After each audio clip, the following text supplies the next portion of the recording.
announcing plans. It's executing them with clear timelines. This Parliament must insist upon those timelines based on the President's recommendations. One thing I would like to add, Mr. Speaker, in addition to the recruitment, is the need for us to increase immediately the basic salaries and the welfares of police officers and soldiers, and we must find the money to do that. At present, Nigeria, put it this way, one police officer manages 600 Nigerians. The UN recommends that ratio should be 1 to 400. We are understaffed. The President has tackled that. That's one point in terms of the short-term solution. And I think, sir, you leadership and committee chairman like Honorable Jimmy Benson should keep an eye on this execution. We can't just make announcements. Let's say by February we're about to see X, Y, Z. That will help. In the medium term, sir,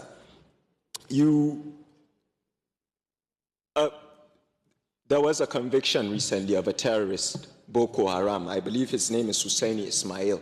He was convicted for 20 years by a high court. He was a Boko Haram terrorist. Mazi Nnamdi Kanu was convicted, I think, last week, and his own conviction said life sentence. I don't understand why one terrorist is getting 20 years and the other is getting a life sentence if you're saying that. I think Pastor made a good point. There's this idea that justice is served differently, and it affects the problem.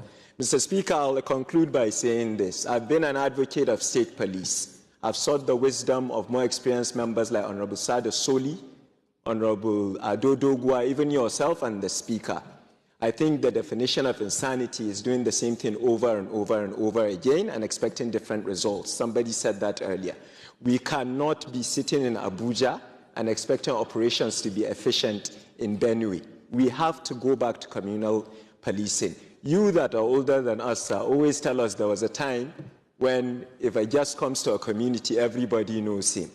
We have to get the traditional leaders involved and go back to state policing. This Parliament, under your leadership, and I know the excellent work you're doing in the Constitutional Review Committee, is looking at that. Sir, no time for election talk now. We have to tell the public a timeline to roll this out. The fear that governors will abuse it always shocks me because they already have all that power. I'll finally end by putting myself in trouble as usual. The North has an issue. My honorable sister mentioned why we have become a breeding ground for such things. This is why. We are not sending our children to school. Of late, you have bandits on TikTok holding monies. The younger people, younger than myself, that have no employment and no skill because we've neglected them. It's a failure on all our parts over the years.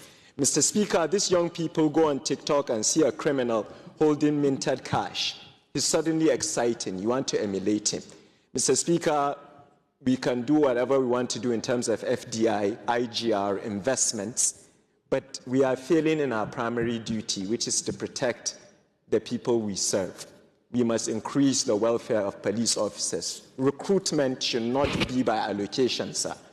Each state should provide the exact amount of numbers. It should be digitized. We should look for young Nigerians that want to join the army to serve, not because it's a job that's seen as something else. I'm sorry if I spoke too friendly, Mr. Speaker. We are relying on you and the members of the Constitutional Review Committee to not only follow up with the President's excellent announcement, but to finally roll out state police in this country. I hope I made my point, and I really appreciate the session today. And once again, sorry I came late. Thank you so much. 30 seconds more. You still have another 30 seconds. Oh, I thought I didn't have time, Mr. Speaker. Fine, with the 30 seconds, let me... Sir? What? No, sir. I think the reason why I spoke like that, Mr. Speaker, is the passion is enough. You said something that I appreciated, and Honorable Benson said something earlier, and I was at fault. Chagai and I were joking about something, and then you said this is not a funny matter. It's not. I also would like to implore all of us here. This is not a time for weddings, for events, as you rightly said, for dinners or public. You know, we should show that. Time up, Honorable Elrufai. Thank you very much. Thank you, sir. It's a pleasure. Thank you.